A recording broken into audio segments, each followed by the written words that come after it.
your name on it. Just put your name on it. That's all I say. Be a man or a woman. Put your name on it. Well, I'd like to hear about it, potheads. How the fuck you gonna know how to be great if you don't study greatness? Look at the game tape. Donuts. If you want a battle, it's either that you will or you won't. You know, you're not a bad-looking man, Mr. Gals. But you are, Blanche. You are in that chair. There's something wrong with us. Something very, very wrong with us.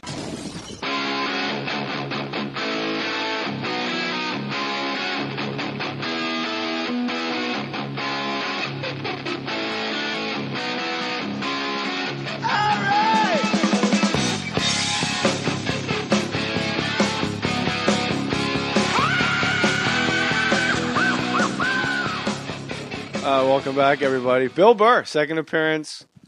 Have you ever done a podcast where the guy changed the way he talked once everything got rolling?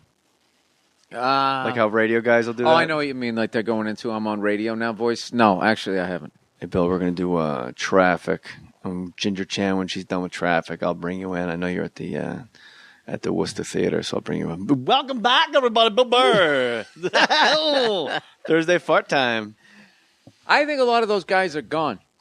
Those guys, when in the 90s, when I first started doing the road and I started going around, there was a lot of those guys left. But a combination of Clear Channel, you know, just getting rid of everybody, and then and then all the podcasting, and I don't know. It's a different kind of thing now.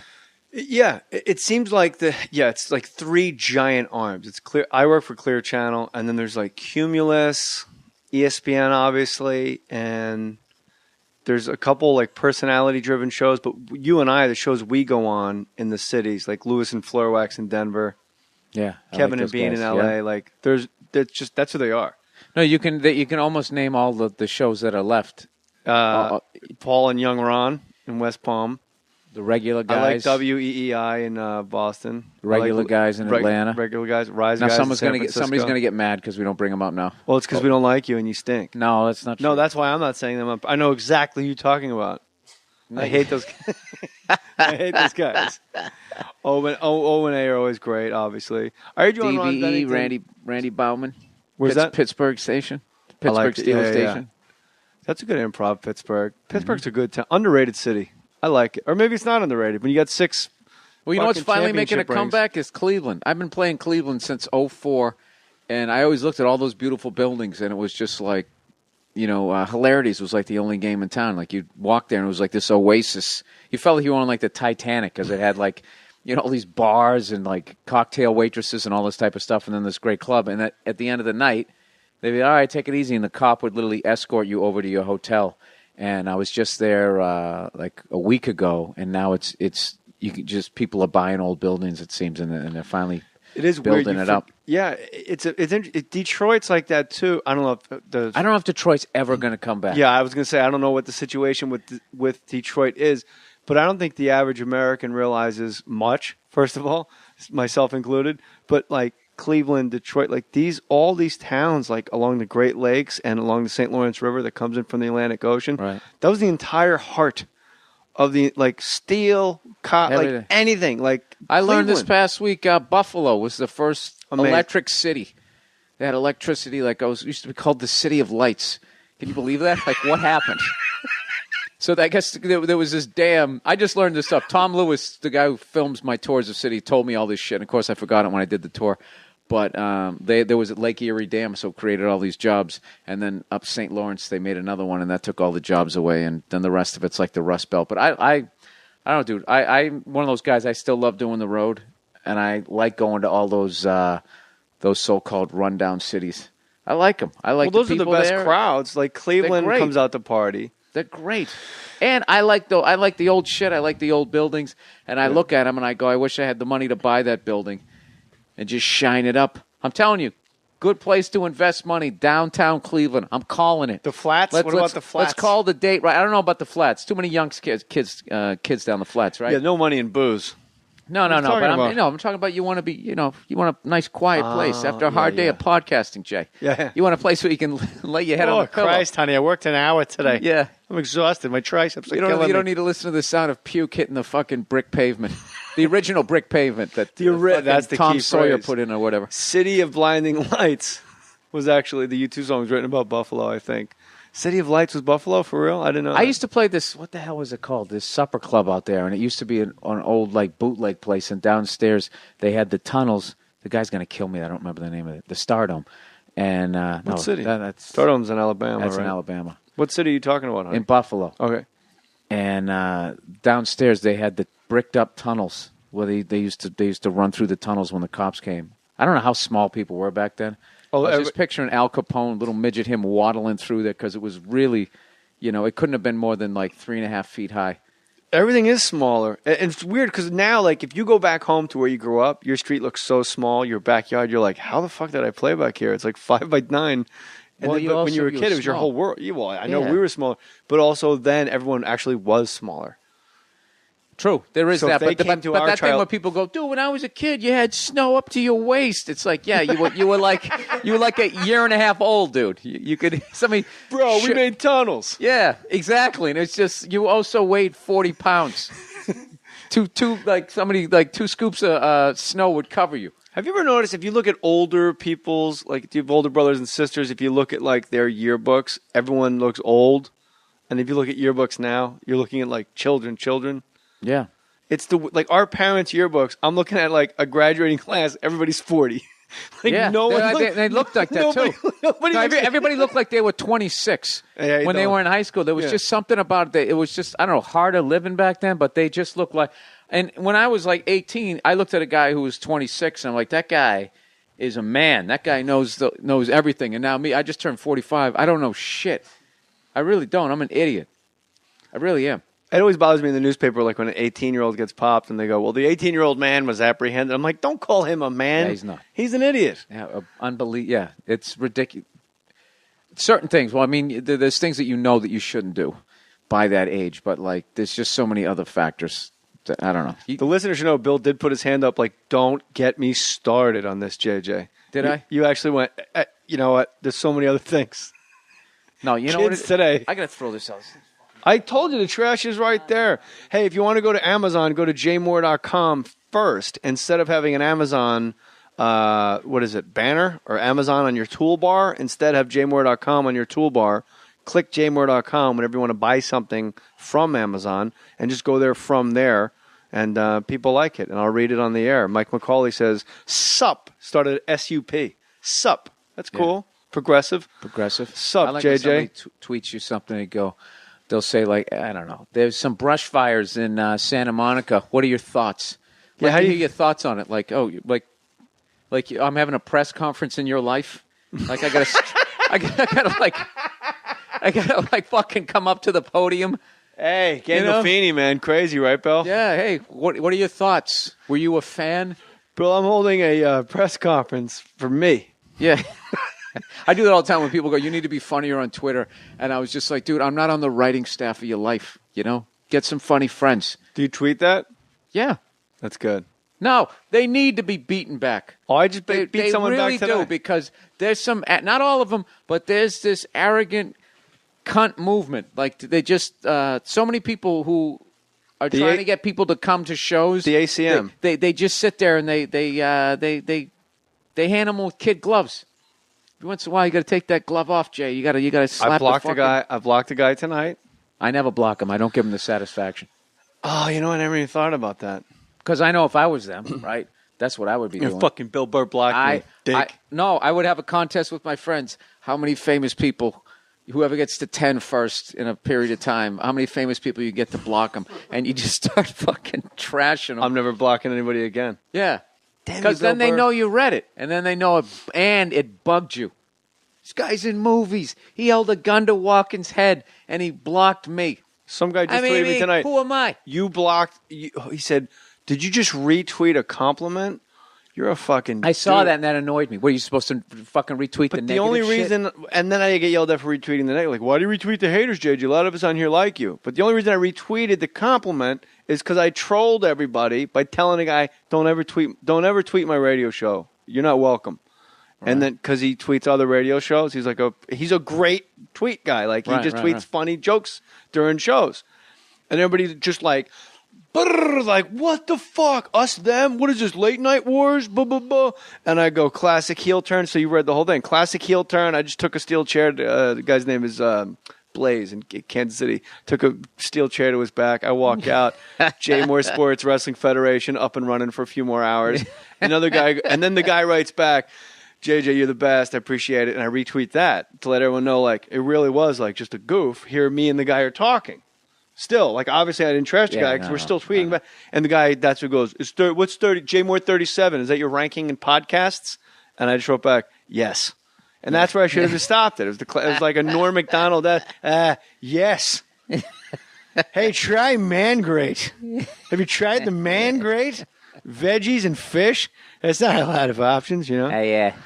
Oh, my God. Have you seen my hands? They're very small compared to the rest of my body, you know? Next time you see me, just stare at my hands. I don't know. I have small hands. I don't know why I said hands, like Han Solo hands. Made me feel great, you know? Anywho, so yeah, I just kept going and going and going. What do you say? You said you're out of your mind. I said you're out of your mind. Yeah, when I get some guys I get locked into. Anyway, I blocked a guy and I shouldn't have done it. I actually. But you followed it. DeRosa told me, he goes, dude, I took the fucking Twitter app off my phone. It's the greatest thing I ever did. It's such a fucking time sponge. You can go home and read every cunty thing somebody wrote about you for the whole day. You can blow through it in like 10 minutes.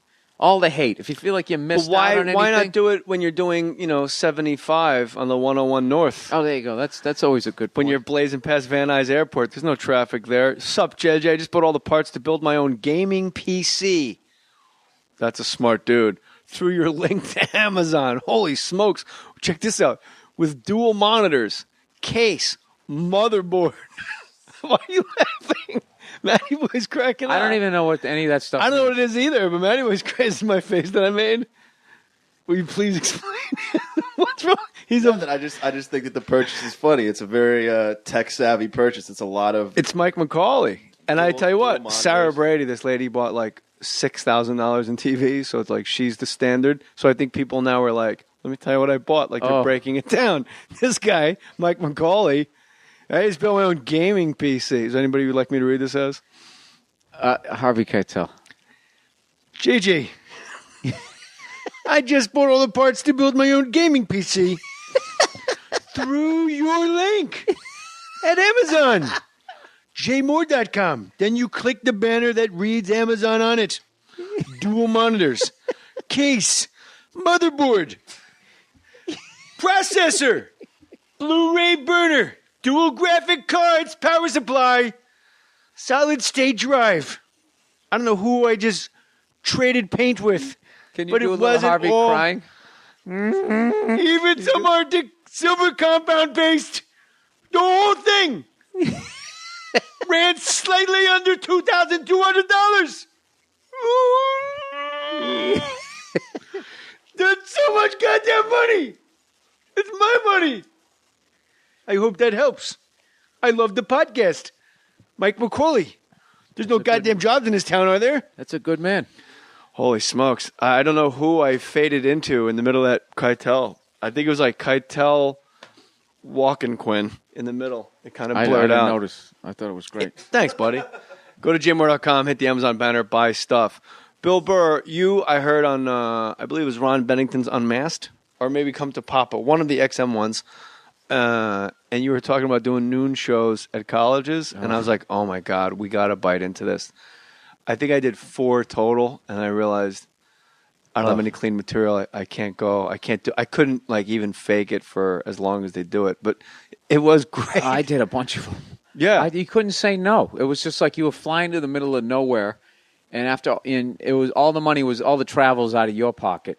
So they give you like this big number, like, you want to go there and do an hour for $1,200? You're like, wow, $1,200. But after all the bullshit taxes, paying everybody planes and all that, you probably made $450. You have to pick up Don Gavin on the way there, and you got to, it was, I don't know, it's all day to get there and then driving and all that stuff. So if they got you a nooner gig, for those who aren't in stand-up, was basically you had the nighttime gig. The nooner was basically you do a stand-up show at 12 noon during lunch at a fucking college in a cafeteria or in a hallway or whatever godforsaken place. They put a fucking microphone in. Every time I did one, I would always drive away going, I'm never doing that again. That was absolutely fucking humiliating.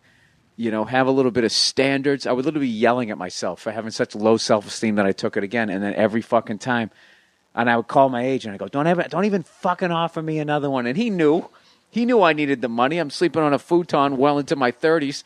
So he knew. So he would just call me up. He'd be like, Billy. I can't say his name. And he would be like, so-and-so calling. I have a school. Now, they don't have a lot of money, but I can build around it. It's in Aberdeen, South Dakota. Can you do it? Give me a call back. And I'd always say, yeah, because I needed the money. And then he would also it's the allure of building around it. Like, build around it. Theater in No, Aberdeen. he was great. This guy was actually great. But what it really was he would those nooners. He goes, now, I know you said you weren't going to do them. I'm just doing my job as an agent. I'm just telling you what's on the table. That's the worst Arapahoe Community College. That's the worst Matt Frost impression I've ever heard.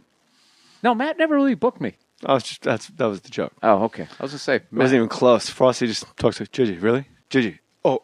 Did you like the money? Did you like the money? Gigi, they're really good people there. Gigi. Gigi, Bill.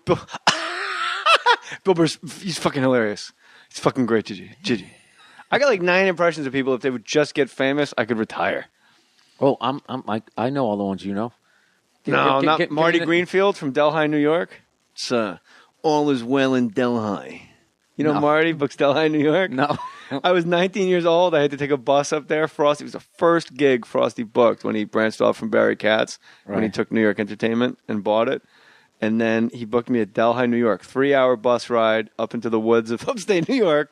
And Marty Greenfield, it was the first comedy show he booked. And it's a 2-year school, and it gets a little rough. Apparently, it's the joke is you go to the coffee room. It's like a nooner. They go there just to destroy you. Like a couple of these shows, you show up. The game is, let's get him. Like, let's destroy this. Like, that's the whole, Wednesday night. Who do we got? Licking the chops. And then I went and I stepped off the bus, and Marty Greenfield saw like a 19-year-old, 130-pound towhead blonde kid step off the bus and goes, I guess I'm fired. And then I went into like a basement, like pizzeria, and it was about 40 people, and they just started pop. It's like popcorn, like 1, 2, and those are, and I just, from the rooms that we came up in, it made us good at it. Comedy Club, just destroy these guys. And then the next time I came up, they'd move it to the theater because somehow I had won. And Rich Voss is the only other guy that they did the same thing to. And Voss I will destroy you. Yeah. You don't want to fuck with me. Yeah. Look, do you want to try your door? I love Voss. All right, so noon gigs. Yeah, I didn't. You had a very high number. I always did them for like $400, and it wasn't an add-on. It was a standalone for me. And you take the train to Baltimore, and it's noon. The thing with college, no, but you could drive to them or take a bus. I had to get on a fucking plane, land, and then get in a Dodge Neon and drive to Grand Junction or some fucking place, Nebraska or Kansas. I wish that I took a marker and kind of colored in all the highways. I did the whole fucking Midwest. I did it from Duluth, some of the Rhinelander, Wisconsin. All of them, fucking all of them. Do you like Wisconsin? Do you perform in Wisconsin? Because I'm going there for the first time, Madison, I'm super fired up. Madison, Milwaukee. No, I love, dude. I'm one of those weird fucking people where I should be sick of the road. I love it. I'm actually doing a tour coming up of all these flyover states. People always come up to me going, I had to drive 4 hours. I drove 6 hours, blah, blah. So it's finally all right, well, let me, why don't I go out to where they're at? So I'm doing a tour. It starts in Boise, Idaho, goes to some fucking place in Montana, Deadwood, South Dakota. Where else? Wichita, Kansas, Tulsa, Oklahoma, a couple places in Colorado, and I end up in El Paso, Texas. It's going to be fucking great. You're going to make a lot of people very happy, Bill Burr. These people don't get Bill Burr status. It's like when Pearl Jam sued Ticketmaster. But it's the thing. When you go out there, I've gone to these places, and they'll just be like, tell Jay Mohr and Jim Norton. They're like, tell us we're here. Yeah. We like it. We like stuff, too, just for the love of God. Come out here, and And this is the thing, like if you go to like a major city, leg stuff. yeah, it's like what? Why doesn't anybody come out here? Is their legitimate fucking question. But if you go to like a major city, nobody gives like they come out. L.A. very hard to draw. But I don't mean like drawn, but it's just like they're used to it. Like fucking Bruce Springsteen was here the night before, and then you come to town with your jokes, and then somebody else comes, and it's just like there's playoffs going on. Yeah, there's just constantly people coming there. So the second your show's over, people leave to go do shit. You go to these places in the middle of nowhere, it's like they give you the keys to the city. I did some random place in Pennsylvania recently. They kept the restaurant open late. The chef made something off the menu. We went down around the corner, and there was this guy who had a bar, this Romanian guy. He wasn't even there. He just started setting up drinks. He drove down to the thing. Bill Burr is in town. Oh, yeah. And I just kept going, oh, Romania. Okay. What is that? Bucharest. Yeah, you go. It's a piece of shit country. And Where in Pennsylvania was this? Fuck. Easton? It's not even that. This is the thing. It's not even that. The Easton's where my parents live. Yeah, it's not even that far from, like, Philly. Lehigh Valley. Right around there. Yeah, that's where Larry Holmes is from. Easton Assassin, man. Beautiful theater, awesome crowd, and like they fed me like I fucking chased the Nazis out of their town. It was fucking amazing. Little known fact about Bill Burr: he chased the Nazis out of Eastern Pennsylvania. No one even knows that there are Nazis in Eastern Pennsylvania. You knew that, Bill. Bill. Hey, you want to see a creepy fucking documentary? Yeah, they got one. It's on Netflix. About, of course, I don't remember the name of it, but it's basically what the fuck will you remember the tonight? Son. I just got off a plane, dude. Oh, well, you know what? Yeah. And this is a game. I'm the worst. An elimination game of hockey. Your team's in it, and you actually told me it's okay to turn the TV off. Because I have it. I'm TiVoing it. I have my phone off. My phone is not going to come back on. I'm not going to listen to the radio, and nobody's going to be holding up a fucking sign as I'm driving home. You got a surprise for you, Bill Burr. And the other, where do you hit Palisades High? See, I already forgot what the fuck I was talking about. Oh, the documentary. Yeah, creepy documentary. I'm a little fried. So they basically interviewed like either the sons, daughters, or grandsons and granddaughters of the Nazi elite, like Rudolf Hess's fucking grandson, and he looks like him. And they talk about having to carry that name and like how each one of them deals with. Some people changed their name, some people moved away. There's one guy, he just goes around speaking about his parents, about what complete pieces of evil shit that they were. And then some of they didn't have anybody, the deniers didn't even participate in the documentary, but there was one of them, you know, he had like 4 siblings, and one of them was like, listen, I understand Dad was a bad guy, understatement of the fucking century. He goes, but I still love him. And then the rest of them were just totally denying, going, it's all lies. It's all fucking lies. This sounds like something Colin Quinn should have live tweeted. Oh, is it bad? Was it boring? No. Like Colin will do like when Gaddafi died, he goes, Look, at the end of the day, I think we would all agree he was a good man that made a few bad decisions, you know? like that would. I didn't mean like Colin. I meant Colin on purpose bad. Oh, I thought you meant, yeah. I thought you were asking if your story. Just Colin going like, you know, the guy's parents, they had different philosophies. It doesn't make them bad people, you know? No, Colin's one of my favorites on Twitter. It's astounding. What do you don't know the name have you of the been reading him today? We was talking about Kanye and whatever her fucking name is. The petting zoo lady? Yeah, they named their kid Northwest, yeah. So it's Northwest. Like, why would you do like right there? That's just such a fucking. Why would you do that to your kid? But anyways, he was tweeting all these just fucking horrific but hilarious jokes. Like his jokes would be brutally bad, and then they would end with like everybody. Like that's like blah blah blah blah blah. Everybody. Like nothing sucks the life out of a joke after you say it and you get to the what should have been funny and it isn't, and then you even add on everybody. We can all agree on that, everybody. Yeah. No, I read his shit and I fucking laugh out loud, and then my favorite is when he retweets the people who are taking him seriously. Yeah. To this day, there's always going to be a couple because, you know, he's famous from all the shit he's done. I was going to say, about Gaddafi, some guy said, why don't you move to, why don't you kill yourself and move there? That was like my favorite retweet of all time. Yeah, there you go. Like, why don't you fucking kill yourself and then move there? Some fucking dope wrote that to him. But you don't know the name of the documentary? creepy. If I Google search creepy Nazi documentary, creepy children. You know what? When I go home, I'll text it to you. Will you please? Yeah. Well, I hope I will. I'll text you and I'll remind you. Okay, cool. And I'll try well, not to speaking text of text messages, I was breaking your No, balls Bill! on my Don't podcast, turn on your phone. on my podcast about your fucking the whatever the fuck it is, the text that you sent me about the podcast.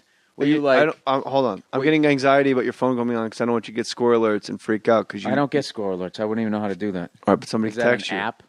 No, I don't know because you said I turned my phone off. It's not coming back on. You were very defiant, All right. and then you just turned it back on. I'll do it from memory. You said gathering by the fact I hear you on other people's podcasts.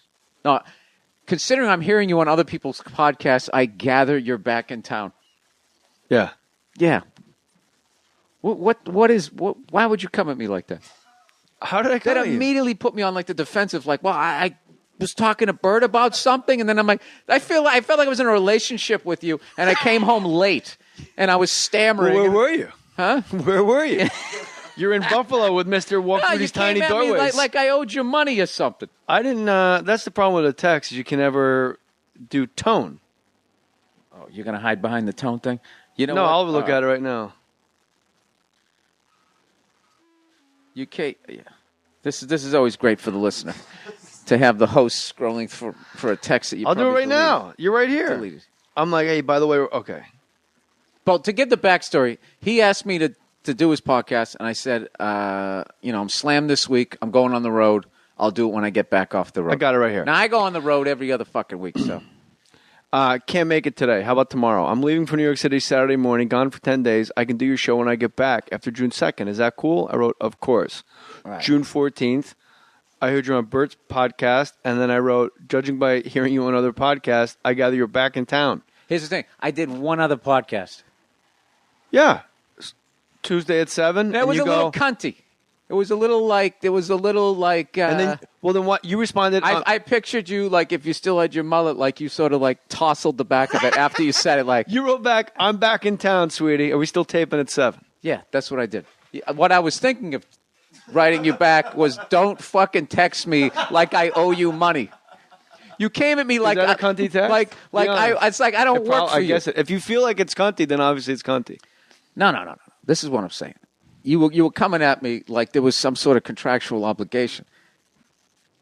Well, I don't want it to come across that way because you being on the podcast is a favor. You don't have guests on your podcast. Oh, jeez. I was really hoping this was going to be a funny fucking thing, and now it's turning into like this like serious thing here. Well, you don't like when guys look you in the eye and apologize to you?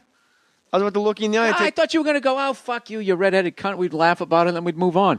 Now all of a sudden it's getting like real. I don't want you to apologize. Buffalo, City of Lights, huh? City of Lights, Buffalo. The first city. Look, William Frederick Burr. Your dad was a dentist, and you actually worked in his office as a kid. I found that interesting when I read it.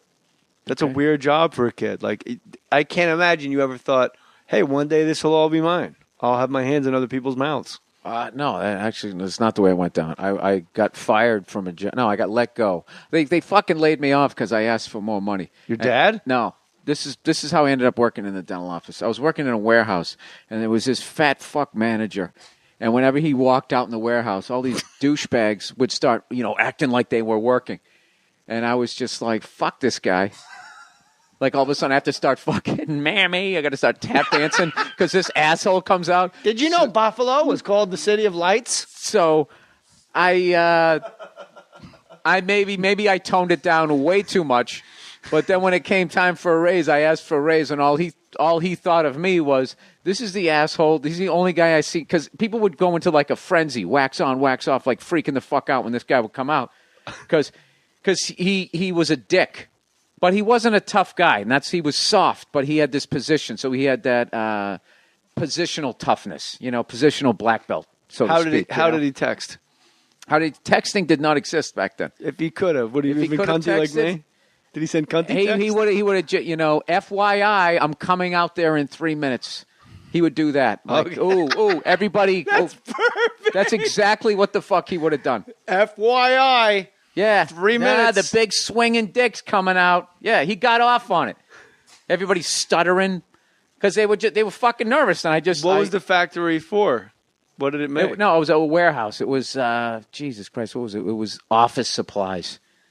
This is before Amazon and shit, when you actually needed a bunch of like satellite warehouses to get the paper nearer to people. I don't know how the fuck it worked. I loved warehousing. I highly recommend it if you have issues with authority. If you don't want to be in any designated area, warehousing's great. Where's Bill? Hey, he's down the back. You know, you're on the forklift. Nobody knows where you are. Sales is another great one. Landscaping's good. Driving around, yeah. Landscaping's a good one. They have to leave you alone. Yeah, they can leave you alone, and you can really kind of break your boss's balls a lot. But when you're given a task, they actually have to stop talking to you. Otherwise, you cannot edge a driveway with a guy going. But landscaping, that's backbreaking work, though. Nice tan, though. Work on a nice base. Get that base going. By the time August comes around. The 80s. Yeah, you take your shirt off. You don't even need a fucking sunscreen. By the time August rolls around, you're bronze god. You look good. And people go, how does he do it? You go, I don't know. And you got a hand like a goddamn kung fu grip from holding a weed whacker your all day. Fucking nails are green. Yeah, dude. I had the green nails and red skin. Ladies. FYI. Yeah. Big swing. And you'll see the tip first. I'll be behind it. Yeah. Like, warning. Yeah, I just didn't like his vibe, so I asked for a raise after all of that, and I got they laid me off on the spot. No, within like a week or something. I still remember that guy too, and he's one of those guys. This is the only thing I'll give him credit for. When he was getting fatter, and he would buy bigger pants. He didn't push him down, and he had these big. I will give him credit for that. He had these big gray slacks, and they were just like. I remember I just wanted to measure just the side of them, like how big they were, and I loved that he was getting fat, and you could tell there was no help. This guy was not gonna. He wasn't gonna. He's probably dead. I don't know if anyone's ever made that. Like people always talk about observational, but like, what is the deal? Yeah. With people, when they get fat, they put the pants under the stomach. People do that. People talk. That's done. I've never heard it. That's the first time I've ever heard that conversation. You still have your 32-inch waist from high school, like your pubes are coming out of the top of your jeans. Like the ones I'm wearing right now. Yeah, you just these fucking corduroys are killing me. Yeah, you just I'm got getting choked out by my own pants right now. I'm not kidding. Look at this shit. Oh, that's the greatest thing about the grunge. Is that the untucked shirt? I think it's finally starting to go back to tucking your shirt in, but like. You can really get away with murder with a button-down shirt. You respected him, but did he wear a belt? How did he keep those up around the big front porch? I think he did, but it was his stomach was keeping him up. Like if you could take like his fucking belt like a hula hoop, you could just move it around if you wanted to. Like he was anticipating. He wasn't. There wasn't the diets.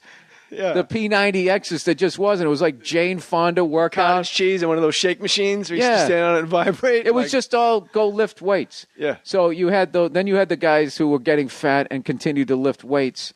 So they had like this rock'em sock'em upper body, like that right to the belly, and then the belly would just come just fucking hurling out. It's a hard belly, Bill. It's hard. That's muscle under that fat. Oh yeah. Rather than calcified fat was what we later learned. And you know when you get to that fat where you got those creases on the side, like Bruce Lee gave you like a double chop. I have them. Yeah. Oh yeah, you got to get rid of those, man. I'm working on it, but I'm not really working on it. No, it's all food, man. Yeah, I ate a lot of pizza. Well, you know what? How do you not? How do you not? It's just everything that makes you fat is so fucking delicious. And I've actually tried to get my head in. But you're not fat at all, huh? You're thin still. And you're older than me.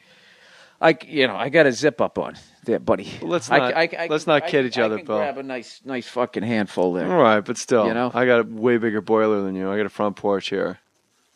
Yeah, but you got a good base, though, man. You have the landscaping background. We both came up in the 80s, so we still have a little bit of that. Maybe I can make the football team. Yeah, a lot of incline. A lot of incline. Sets of 4. Don't worry about it. Shoulder presses. Pyramid. What's your max? Get the max out. Knuckle breakers, dude. Nose breakers. Nose breakers. Remember that? For your tries? Just do sets of 1. Just max out today. We'll do the pyramid. Max out. Max out, bro.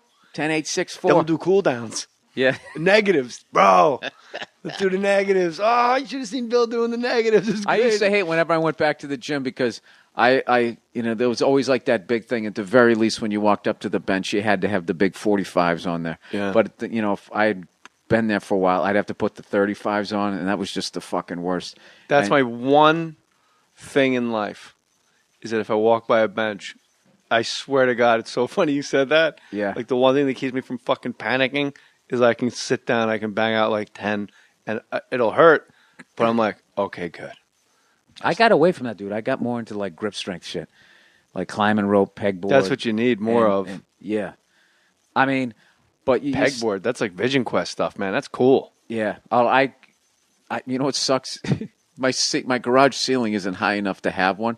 So I got the long, skinny one, and I just put it to the side. So I'm able to go up one, and then I can go over and go down. So, like when you're supposed to rearrange matchsticks to make a pattern. I don't know if that made any sense. But it's still That's giving amazing. me. You can only go up one and go across, so you can never reach up and pull up. Yeah, but I can do other things with it. I've actually Can't you lower yourself and lift up your legs like where your knees are touching? I can pull up. No, but you don't understand when you go to buy a pegboard how much fucking clearance you need. Yeah, like a gym's worth. Because you're going up. Like I don't even think you. This wouldn't work. Yeah, this one would work. You could actually do it in your garage, but mine, dude, my garage is made for like a fucking Model T. Ford. It's an old house, so it's for Al Capone. Yeah, little exactly. people back there. Exactly. See? So, but all right. So you get fired, laid off from the warehouse, and you get into your dad's dental office.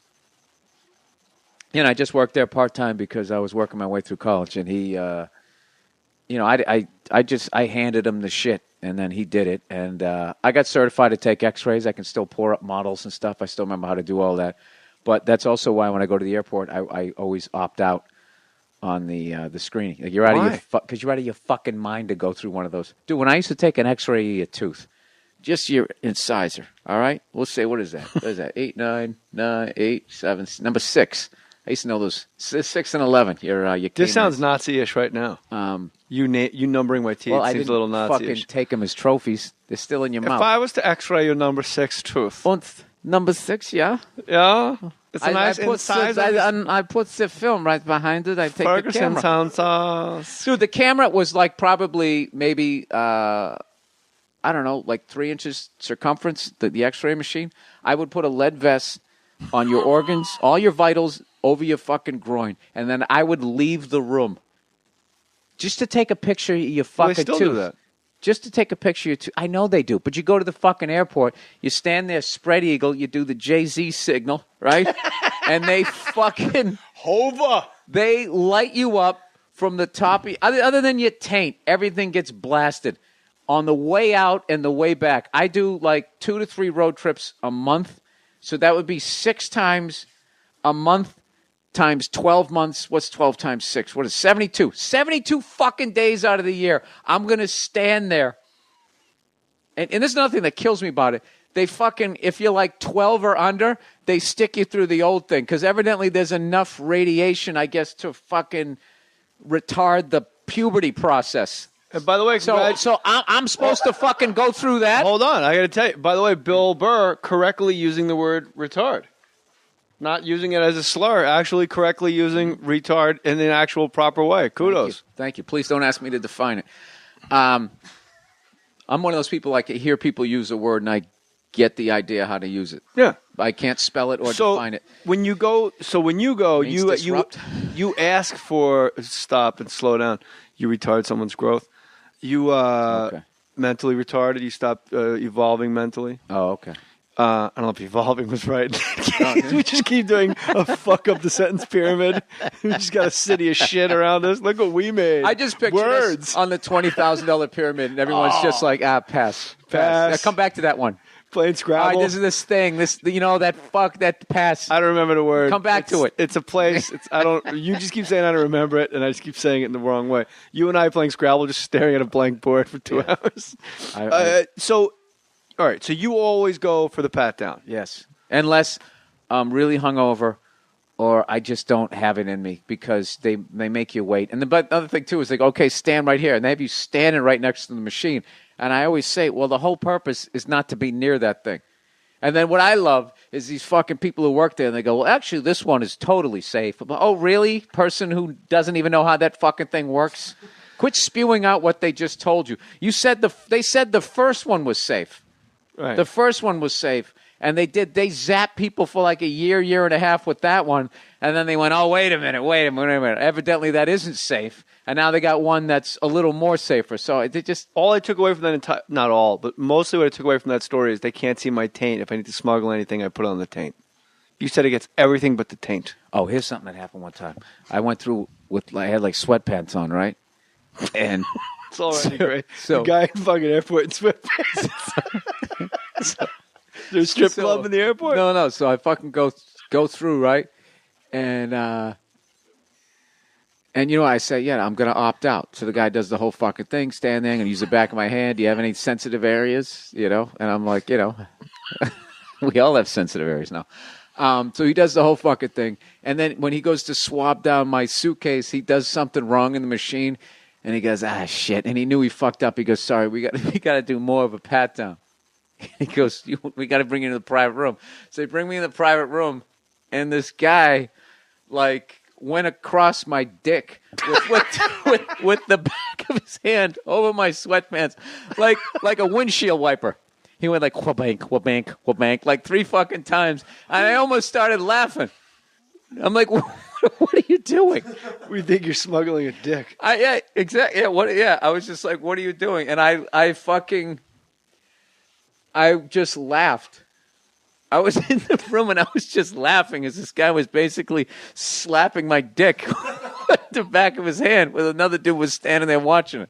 Well, what's that got to do with the luggage test getting messed up? What could be in your luggage that makes it have to rub your dick? He did something. I don't know. You know, they do the little... That's a bomb thing. They do the little swap thing, and he went to stick it in, and he goes, shit. I'm sorry. And then, I don't think he really messed up, Next thing you know... No, well, if I actually had some bomb shit in there, I wouldn't be talking to you right now. No, but I'd be in Hong Kong with that whistleblower. That scumbag. That hero. Whoa. That fucking hero. Hero? Dude, you can't... Come on, man. I don't know enough about it to have an opinion on it at all. Let me do a little reading. And I don't either, so let me give you my uninformed opinion. That's too much fucking Uninformed power. With Bill Burr and Joe DeRosa. That's right. That's too much power for anybody to have. All right? That's too much footage for people to be working with, and you can cut the movie. He's the lead singer of Iron Maiden. He's supposed... Wait, what are we talking about? I'm talking about, like, you can't have... If you're the lead singer, you're going to... Oh, we're talking about two completely different things. I'm talking about the NSA? I was talking about lead singer having, like, bad attitudes on stage. Oh, okay. I'll go with that. I'll tell you right now, if I was an Iron Maiden, there's no fucking way I'd get on that flight if Bruce Dickinson was flying.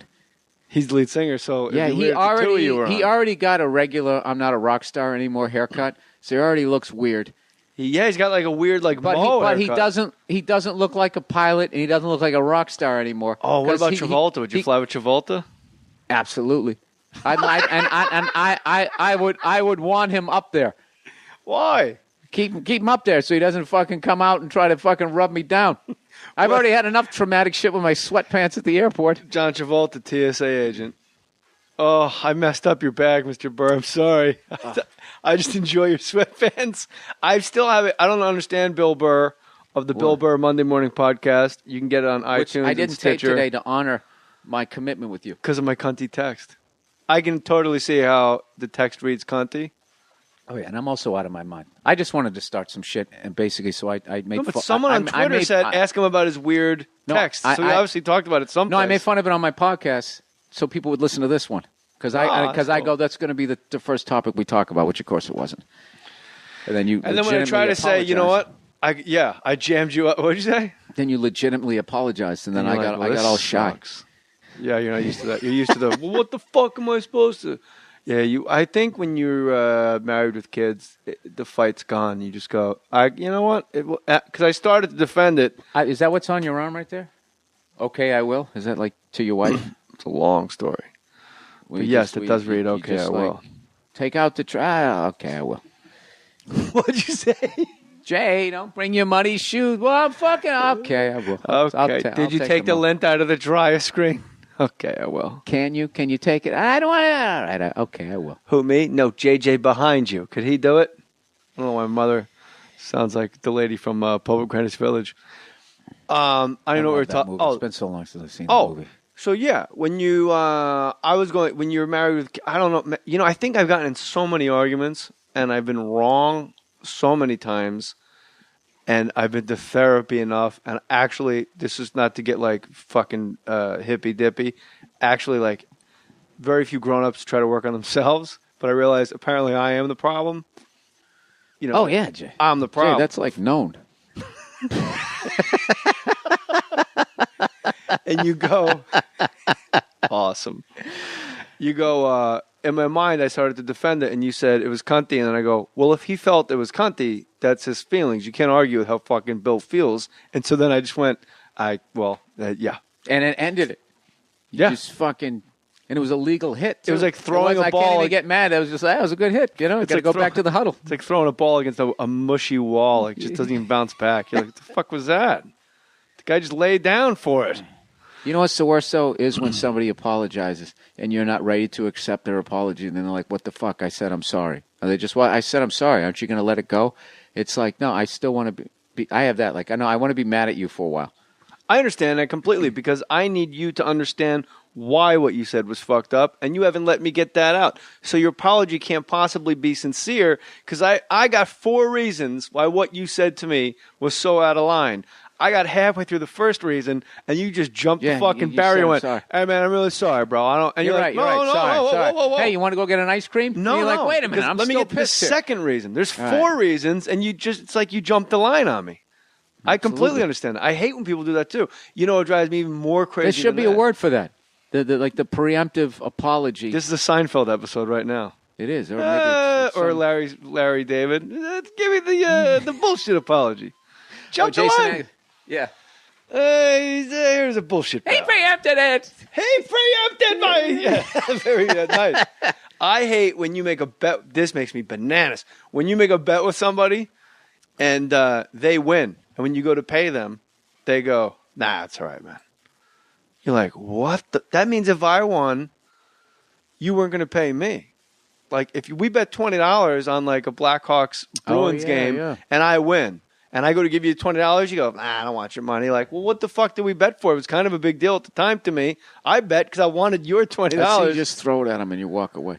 You know what? Like, do the right thing. When Danny Aiello goes, throws, it's 200, 250. Mookie's a rich fucking man. He's never going to have to worry about nothing ever again in his life. It's a great movie. Yeah, you just brought up Pope of Greenwich Village. That was one of my favorites. You got to rewatch it because it's Eric Roberts and Mickey Rourke, and both of them are easily could have won the Oscar. Fuck nominated. Like, Mickey Rourke has become like this wacky guy. Like, watch Pope of Greenwich Village. He's still great. He's like gorgeous, like crazy dreamboat hot, and he's amazing. And you believe that he walks right into the den of the mob and goes, this may be your church, but this is my village. I'm the Pope of Greenwich Village. I got the tapes that could take you down. Burt Young's hand. I love this. They're shaking hands. Bedbug Eddie. Bedbug Eddie. Burt Young won't let go of his hands. Some Irish hard on. I don't know him. I don't know him nothing. Bonnie. 2 guys. Not 3. Not 3. And he's got the little stubby. Superman would have cracked. Yeah, they impressed me. Yeah. Superman. And he goes, you gave him Barney. Then they're going to get the Barney. Barney's going to give them me. What a fucking great movie. Oh, Eric Roberts said right there. We fucking broke it down. And he's the What episode? I got to listen. Like 3 or 4 way back. You're going to have to unlock the premium content, Bill Burr.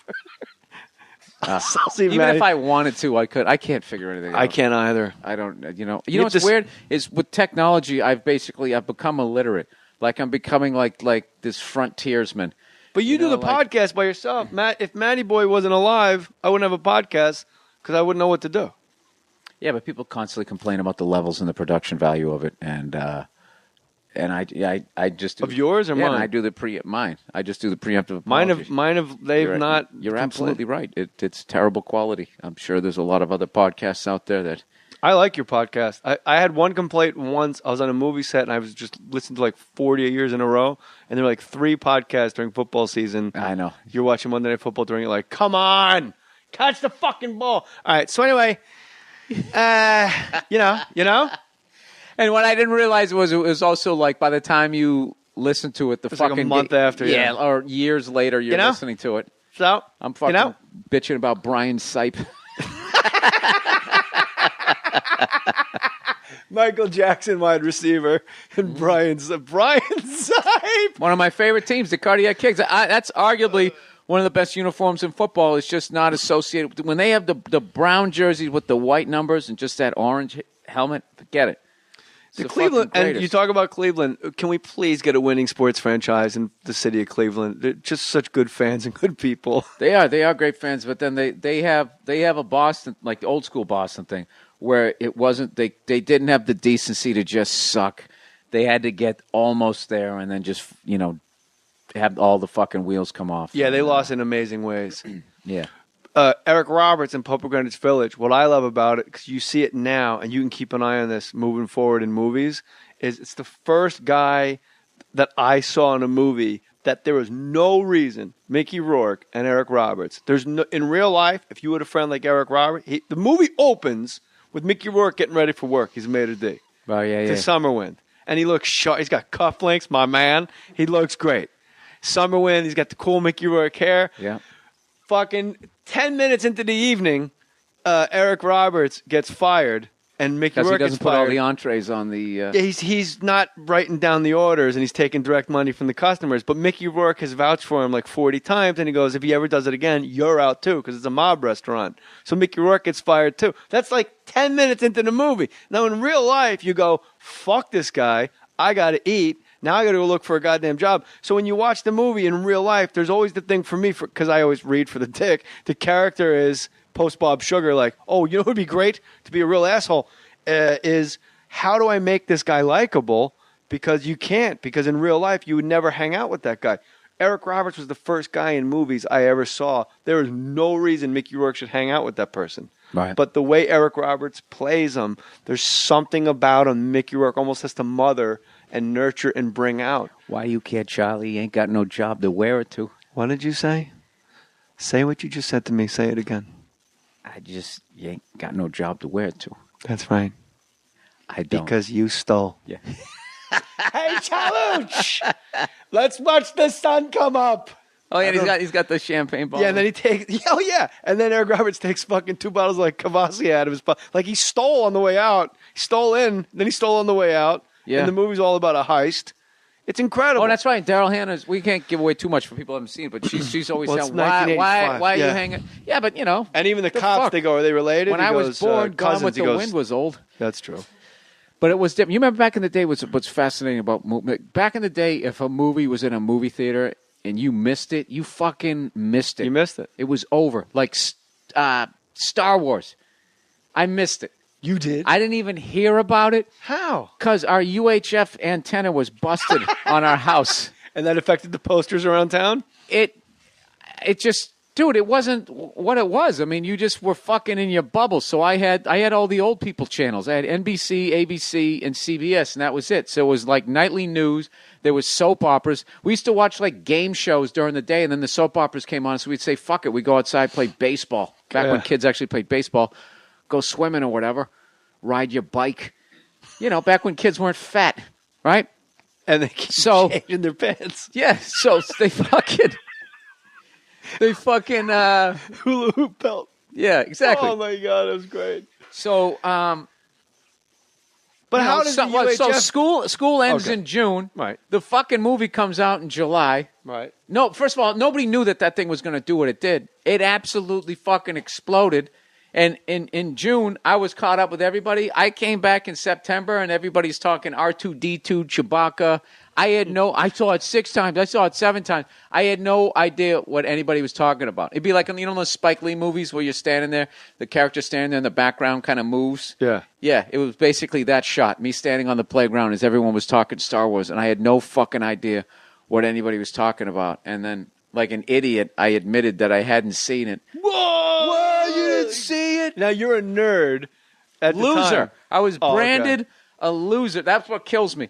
5th grade, I'm like branded a loser. That was always so funny to me to call somebody a loser in 5th grade. Like it was just everything he touches turns to shit. It's just like, what have you done? He can't get his fucking. I tried to offshore open a lemonade stand with this guy. It's just like the fucking second he shows up, all the traffic ends. Wait till he talks to you about his offshore account. That went under like 15 times. Sure, Bill. Get the stock options.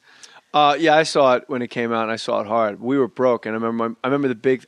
You don't even realize you're broke when you're a kid until you realize, oh, we brought our own popcorn to the movie theater. Like that's really like nickel and dime in it. Oh, like yeah. in big brown. There was no plastic bags. It was just those brown shopping bags at like King's or ShopRite. Yeah. Or Mammoth Mart. Mammoth Mart, and then my mom would make like 50 things of popcorn, and that entire shopping bag would be filled with popcorn. And me and my two sisters just sit there and eat all the popcorn. And then we'd come home and say we're hungry. And my mom would say, you had lunch? Oh, my God. You had popcorn. I just remembered I went to the movie one time and somebody brought in, it was almost like like a bag, like the same shit they put over your dry cleaning. It was like see-through. And it was just full of all this shit. And he was this fat guy, black guy. And he had this 70s beard and afro. And he was, somehow, it was like, he was like laying, he was so fat, like his fucking chair. His fucking chair was laid all the way back like he was on a corner slab, and he was just eating it. And like people, because it was mainly white people, and we didn't want to laugh. And after a while, we just had to start fucking laughing. And he looked over and he was laughing. And I just remember right before the movie started, he had all this popcorn and shit in his beard, and he just kind of went like on with his beard, and all flew out. And I just remember looking at him like, wow, that guy's. There's something wrong. It sounds like a mushroom memory. No, it sounds like you're on shrooms. The guy, but how do you get it? Oh, you said just a dry cleaning bag, just filled with all this shit. I just remember he had this giant. You could see it. It was like all this fucking pop. I might be combining childhood memories, but he had a big hand. He had a big fire, a big handful of shit like popcorn. He was just shoving it, shoving bag, upside down, dry cleaning bag. No, but then I started thinking, was that some kid I saw on the bus the next day with their Halloween candy? I mean, you're going back like 40 fucking years. I'm not. I didn't say anything. But you are. 40 years. I mean, 30, 40 years. I don't remember. But you haven't done that? You haven't like gone like, oh, wait. That was this over here. That's a lot of shit to remember. I do it a lot. Oh, my God, Bill Burr, you're making me laugh. Oh, last time you were here, people said, Bill Burr and Jay Mohr spoke for 60 minutes, and I still don't know if they like each other. Oh, that was fun. Oh, I was grumpy. Because I came over here. It was like 3 p.m. There was all this fucking traffic. It was great tonight. And I got this old truck, and it's like a fucking 3 on the column. Yeah. You got to shift it and shit. So it's fun as hell to drive when you can just have your arm hanging out of the window. But just some good old boys. Yeah, but just some stop and go shit is really annoying. Pope and Village. I had drum brakes on them at the time, so it was really scary.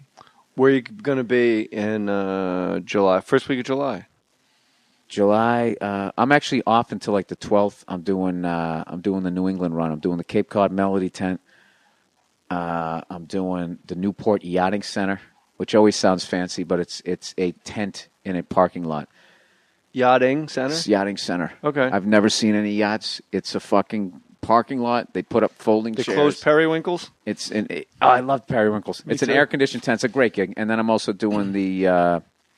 Bill throws in air conditioning in case... it's a fucking tent in the middle of nowhere. It's got air conditioning. Nice gig. No, because I've done tents where there is no air conditioning. Melody Tent's awesome. Yeah. I went there with John Panette, co-headlined, and half I went there full. with Charlie Murphy, and it was fucking great. Half full, and I was asked for money back.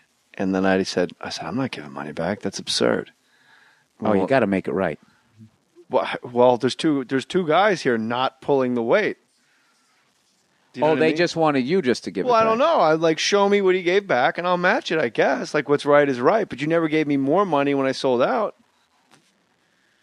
Does that make sense? But 10, 20 years later, guess who's still playing the Melody Tents? John Panette. Yeah. I guess he gave money back. Yeah, you always, yes. All right, I'll give it back. Oh, you go now.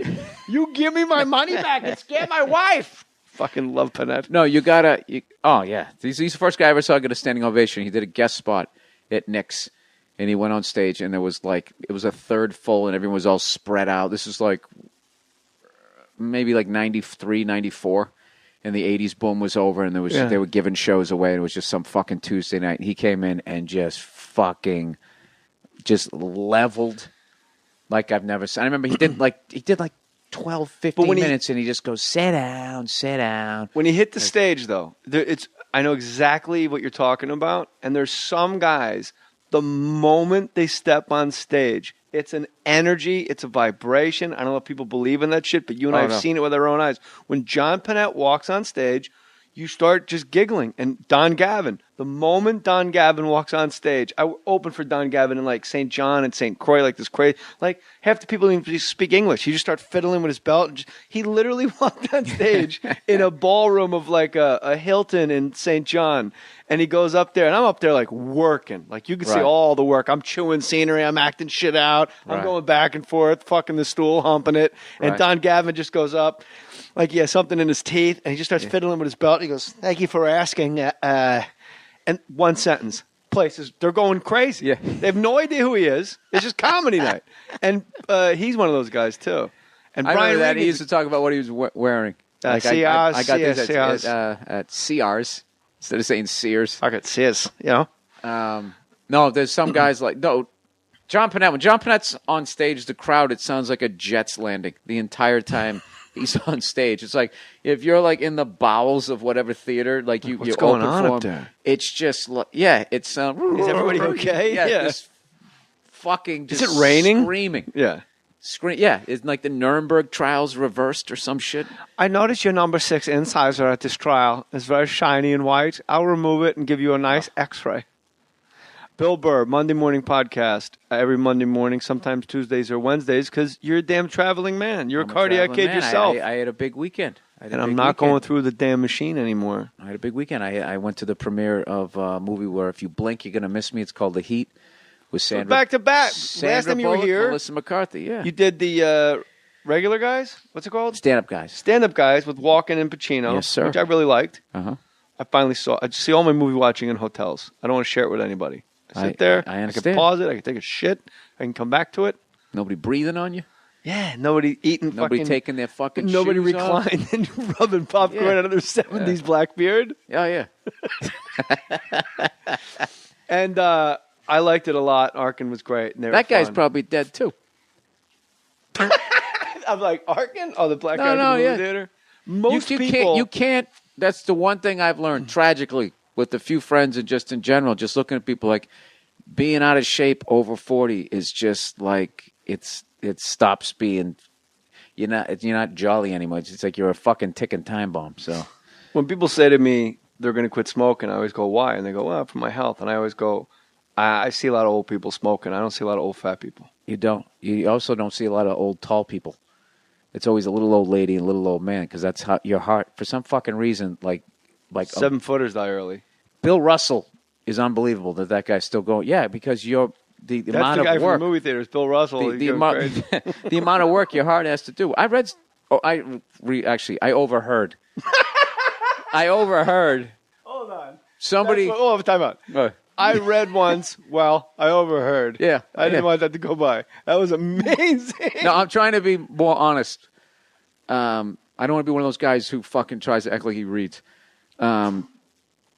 You overheard once. 7-footers. They said every extra pound of fat you have is like an extra 5 miles of capillaries that your heart has to punch through. So you're talking when you start getting 100 pounds overweight, you're talking about that's like flying to New York and back, right? Is that no?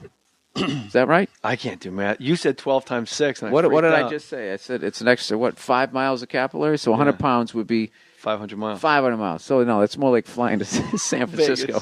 Go to Vegas. All right, so you go to Vegas. And not even back. It's like, you know what? That's like that's like a one-way trip to fucking Santa Fe. You know that stop right before Vegas called Baker? Drive there. You ever take the express? You have to take the Excella Amtrak. No, but it's every heartbeat though. Every heartbeat, it's going to fucking Mexico and it's coming back. By the way, did you see that fucking guy? The Skywalk guy? Oh, my God. With his goddamn camel toe? I knew that he was going to make it, and I was still fucking, like, I was watching on the plane, like, just going, how the fuck?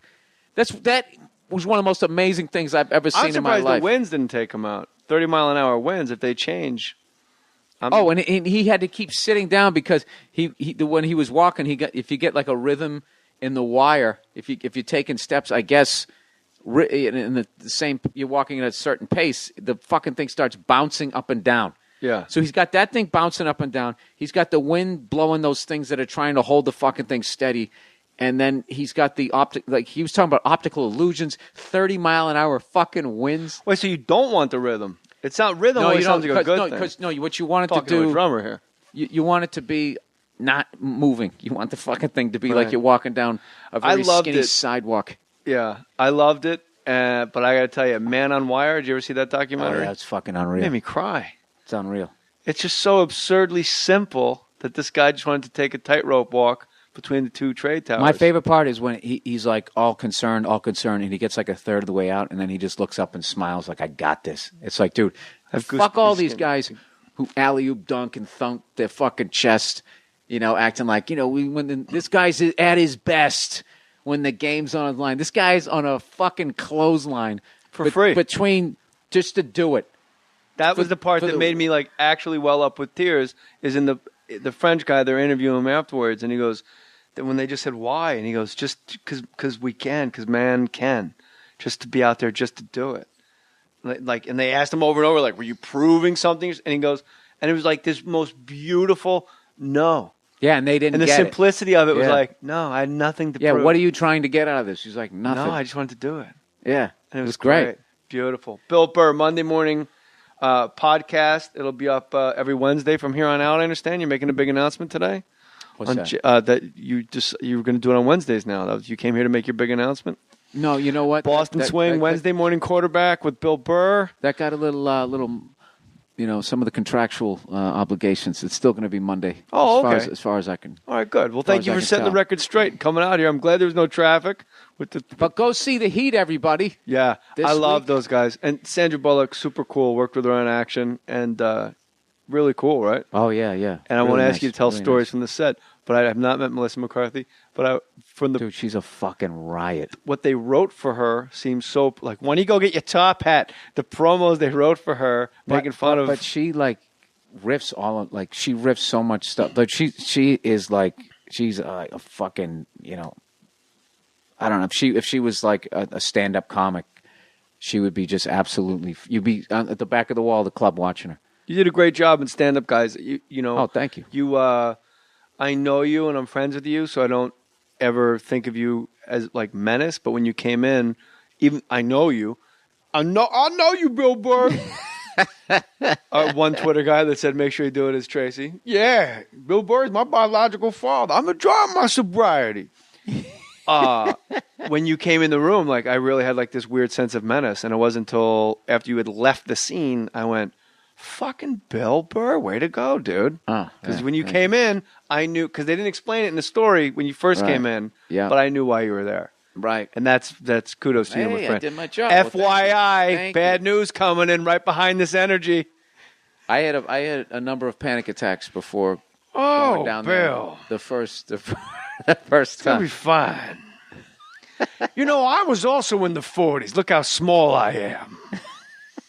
Have you ever noticed I get a crooked eye when it's late at night and I talk too long and I look around and everything on your body? How's that?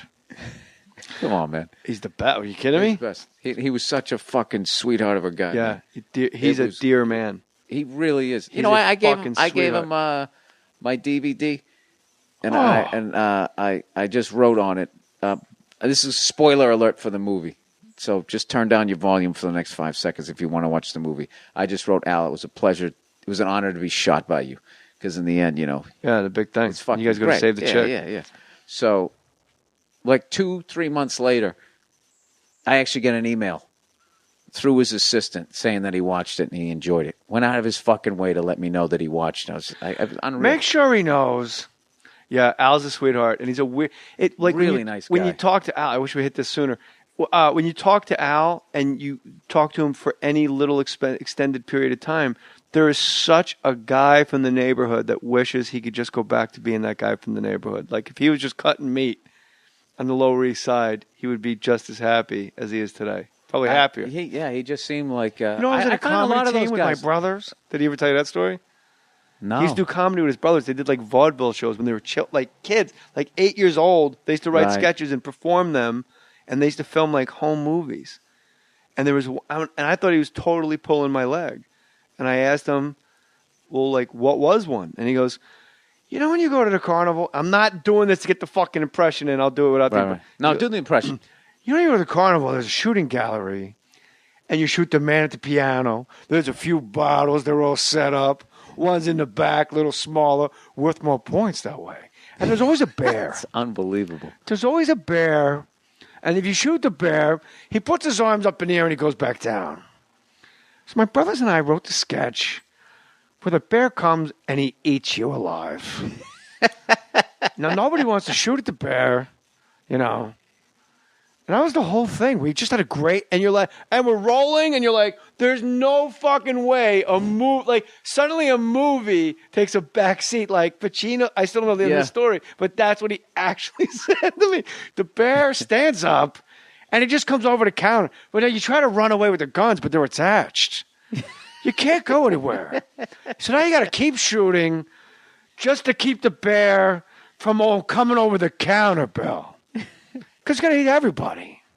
You don't want that. It's a bad carnival. Bad game.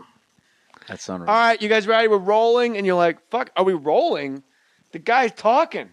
This movie's not going to do anything. This guy is a fucking Mount Rushmore. I haven't gotten to do, too much acting, but I've really just lucked out. What do you play in the Heat? I play this dude, Mark Mullins, from Boston. We're part of Melissa McCarthy's dysfunctional family, and she's had a falling out with us for whatever reasons you'll discover when you watch the movie. But it's Paul Feig directed it, who did Bridesmaids and all that, and another guy just taking a shot on me. So, I owe all those guys. Here's the thing: Fisher if you deliver, Vince Gilligan, Paul Feig, all those guys. But if you deliver, you've paid them back, and you're delivering. So you don't think you got to send these guys fucking Christmas cards, Bill. You know, when the movie has the premiere. See, you know what you're doing right now? You're treating it the same way you treated that Cape Cod Melody tent gig. You know? No, you asshole.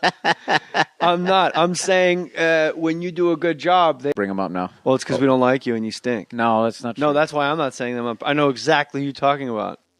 I hate those. I hate those guys. O and A are always great, obviously. I heard you on Ron Bennington. Randy Bauman. Where's that? Pittsburgh Station. Pittsburgh Steelers Station. That's a good improv, Pittsburgh. Pittsburgh's a good town. Underrated city. I like it. Or maybe it's not underrated. When you got 6 Well, you know what's finally making a comeback is Cleveland. I've been playing Cleveland since 2004, and I always looked at all those beautiful buildings, and it was just like, Hilarities was like the only game in town. Like, you'd walk there, and it was like this oasis. You felt like you were on, like, the Titanic, because it had, like, all these bars and, like, cocktail waitresses and all this type of stuff, and then this great club. And at the end of the night, they'd be, all right, take it easy, and the cop would literally escort you over to your hotel. And I was just there, like, a week ago, and now it's you can just, people are buying old buildings, it seems, and they're finally building it up. Yeah, Detroit's like that too. I don't know if Detroit's ever going to come back. Yeah, I was going to say I don't know what the situation with Detroit is, but I don't think the average American realizes much. First of all, myself included, but like Cleveland, Detroit, like all these towns like along the Great Lakes and along the St. Lawrence River that comes in from the Atlantic Ocean. Right. That was the entire heart of the steel, like anything. Like I learned this past week, Buffalo was the first electric city. They had electricity. Like used to be called the City of Lights. Can you believe that? Like what happened? So I guess there was this dam. I just learned this stuff. Tom Lewis, the guy who films my tours of city, told me all this shit. And of course, I forgot it when I did the tour. But there was a Lake Erie Dam, so it created all these jobs. And then up St. Lawrence, they made another one, and that took all the jobs away. And then the rest of it's like the Rust Belt. But I don't know, dude. I'm one of those guys. I still love doing the road, and I like going to all those so-called rundown cities. I like them. I like those the people are the best there. crowds. Like Cleveland comes out to party. They're great. And I like the old shit. I like the old buildings. And I look at them and I go, I wish I had the money to buy that building and just shine it up. I'm telling you, good place to invest money, downtown Cleveland. I'm calling it. The Flats? Put your name on it. Just put your name on it. That's all I say. Be a man or woman. Put your name on it. Well, I'd like to hear about it, potheads. How the fuck you gonna know how to be great if you don't study greatness? Look at the game tape. Donuts. If you want a battle, it's either that you will or you won't. You know, you're not a bad-looking man, Mr. Gals. But you are, Blanche. You are in that chair. There's something wrong with us. Something very, very wrong with us.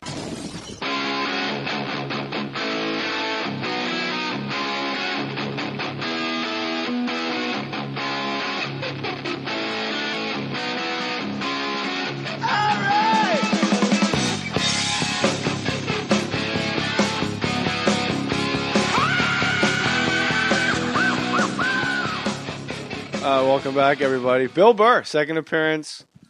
Have you ever done a podcast where the guy changed the way he talked once everything got rolling? Like how radio guys will do that? Oh, I know what you mean. Like they're going into I'm on radio now voice? No, actually, I haven't. Hey, Bill, we're going to do traffic. Ginger Chan, when she's done with traffic, I'll bring you in. I know you're at the Worcester Theater, so I'll bring you in. Welcome back, everybody. Bill Burr. Thursday fart time. I think a lot of those guys are gone. Those guys, when in the 90s, when I first started doing the road and I started going around, there was a lot of those guys left. But a combination of Clear Channel, you know, just getting rid of everybody, and then and then all the podcasting, and I don't know. It's a different kind of thing now. Yeah, it seems like it's like three giant arms. It's clear. I work for Clear Channel, and then there's like Cumulus, ESPN, obviously, and there's a couple like personality-driven shows. But you and I, the shows we go on in the cities, like Lewis and Florwax in Denver, Kevin and Bean in LA. Like that's who they are. No, you can almost name all the shows that are left. Paul and Young Ron in West Palm. The regular guys. I like WEEI in Boston. The regular guys in Atlanta. Regular guys. Rise now guys somebody's gonna get mad because we don't blocking anybody again. Yeah, because then they know you read it, and then they know it, and it bugged you. This guy's in movies. He held a gun to Walken's head, and he blocked me. Some guy just tweeted me tonight. Who am I? You blocked. He said, "Did you just retweet a compliment?" You're a fucking I saw dude. that, and that annoyed me. What, are you supposed to fucking retweet the negative the only shit? reason, and then I get yelled at for retweeting the negative. Like, why do you retweet the haters, JJ? A lot of us on here like you. But the only reason I retweeted the compliment is because I trolled everybody by telling a guy, don't ever tweet my radio show. You're not welcome. Right. And then, because he tweets other radio shows, he's a great tweet guy. Like, he just tweets funny jokes during shows. And everybody's just like, like, what the fuck? Us, them? What is this, late night wars? Blah, blah, blah. And I go, classic heel turn. So you read the whole thing. Classic heel turn. I just took a steel chair. The guy's name is Blaze in Kansas City. Took a steel chair to his back. I walk out. Mohr Stories Wrestling Federation up and running for a few more hours. Another guy. And then the guy writes back, JJ, you're the best. I appreciate it. And I retweet that to let everyone know, like, it really was like just a goof. Here, me and the guy are talking. Still, like, obviously I didn't trash the guy because we're still tweeting back. And the guy, that's what goes, what's 30? Mohr 37. Is that your ranking in podcasts? And I just wrote back, yes. And that's where I should have just stopped it. It was like a Norm Macdonald, yes. Hey, try Man Great. Have you tried the Man Great? Veggies and fish? That's not a lot of options, you know? Yeah. Oh, my God. Have you seen my hands? They're very small compared to the rest of my body, you know? Next time you see me, just stare at my hands. I don't know. I have small hands. I don't know why I said hands, like Han Solo hands. Made me feel great, you know? Anywho, so yeah, I just kept going and going and going. What do you say? You said you're out of your mind. I said you're out of your mind. Yeah, when I get some guys I get locked into. Anyway, I blocked a guy and I shouldn't have done it. I actually. But you followed it. DeRosa told me, he goes, dude, I took the fucking Twitter app off my phone. It's the greatest thing I ever did. It's such a fucking time sponge. You can go home and read every cunty thing somebody wrote about you for the whole day. You can blow through it. What about the flats? Let's call the date right. I don't know about the flats. Too many young kids down the flats, right? Yeah, no money in booze. No. But I'm talking about you want to be, you want a nice quiet place after a hard day of podcasting, Jay. Yeah. You want a place where you can lay your head on the pillow. Oh, Christ, honey, I worked an hour today. Yeah. I'm exhausted. My triceps are killing me. You don't need to listen to the sound of puke hitting the fucking brick pavement. The original brick pavement that that's the Tom key Sawyer phrase. put in or whatever. City of Blinding Lights was actually the U2 song was written about Buffalo, I think. City of Lights was Buffalo for real? I didn't know. I used to play this. What the hell was it called? This supper club out there, and it used to be an old like bootleg place. And downstairs they had the tunnels. The guy's gonna kill me. I don't remember the name of it. The Stardome. And what city? That's Stardome's in Alabama. That's right? in Alabama. What city are you talking about, honey? In Buffalo. Okay.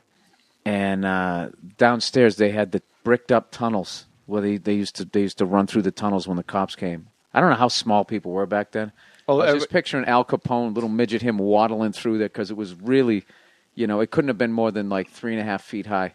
Everything is smaller. And it's weird because now, like, if you go back home to where you grew up, your street looks so small, your backyard, you're like, how the fuck did I play back here? It's like 5 by 9. And Well, then, but when you were a kid, it was your small. whole world. Well, I know Yeah. we were small, but also then everyone actually was smaller. True, there is So that. if they But came to that our thing child- when people go, dude, when I was a kid, you had snow up to your waist. It's like, yeah, you were like a year and a half old, dude. You could somebody, Bro, we made tunnels. Yeah, exactly. And it's just you also weighed 40 pounds. two scoops of snow would cover you. Have you ever noticed if you look at older people's, like, do you have older brothers and sisters, if you look at, like, their yearbooks, everyone looks old. And if you look at yearbooks now, you're looking at, like, children. Yeah. It's like our parents' yearbooks. I'm looking at like a graduating class. Everybody's 40. Like yeah, no one. they looked like that too. Everybody looked like they were 26 when they were in high school. There was just something about it. It was just I don't know harder living back then, but they just looked like. And when I was like 18, I looked at a guy who was 26, and I'm like, that guy is a man. That guy knows everything. And now me, I just turned 45. I don't know shit. I really don't. I'm an idiot. I really am. It always bothers me in the newspaper, like when an 18-year-old gets popped and they go, well, the 18-year-old man was apprehended. I'm like, don't call him a man. Yeah, he's not. He's an idiot. Yeah, yeah, it's ridiculous. Certain things. Well, I mean, there's things that you know that you shouldn't do by that age, but like, there's just so many other factors. That, I don't know. The listener should know Bill did put his hand up like, don't get me started on this, JJ. Did I? You actually went, you know what? There's so many other things. No, you know Kids what? today. I got to throw this out. I told you the trash is right there. Hey, if you want to go to Amazon, go to jmohr.com first. Instead of having an Amazon, banner or Amazon on your toolbar, instead have jmohr.com on your toolbar. Click jmohr.com whenever you want to buy something from Amazon and just go there from there. And people like it. And I'll read it on the air. Mike McCauley says, SUP, started at S-U-P. SUP. That's cool. Yeah. Progressive. SUP, I like JJ. when somebody tweets you something and go, they'll say, like, I don't know, there's some brush fires in Santa Monica. What are your thoughts? Yeah, how do you hear your thoughts on it? Like, oh, like I'm having a press conference in your life. Like I gotta fucking come up to the podium. Hey, Gandolfini, man, crazy, right, Bill? Yeah. Hey, what are your thoughts? Were you a fan? Bill, I'm holding a press conference for me. Yeah. I do that all the time when people go, you need to be funnier on Twitter. And I was just like, dude, I'm not on the writing staff of your life, Get some funny friends. Do you tweet that? Yeah. That's good. No, they need to be beaten back. Oh, I just beat someone really back today. do, because there's some, not all of them, but there's this arrogant cunt movement. Like, they just, so many people who are trying to get people to come to shows. The ACM. They just sit there and they hand them with kid gloves. Once in a while, you got to take that glove off, Jay. You got to slap. I blocked a guy tonight. I never block him. I don't give him the satisfaction. Oh, I never even thought about that. Because I know if I was them, right, that's what I would be doing. You're fucking Bill Burr blocked me, dick. I would have a contest with my friends. How many famous people, whoever gets to 10 first in a period of time, how many famous people you get to block them, and you just start fucking trashing them. I'm never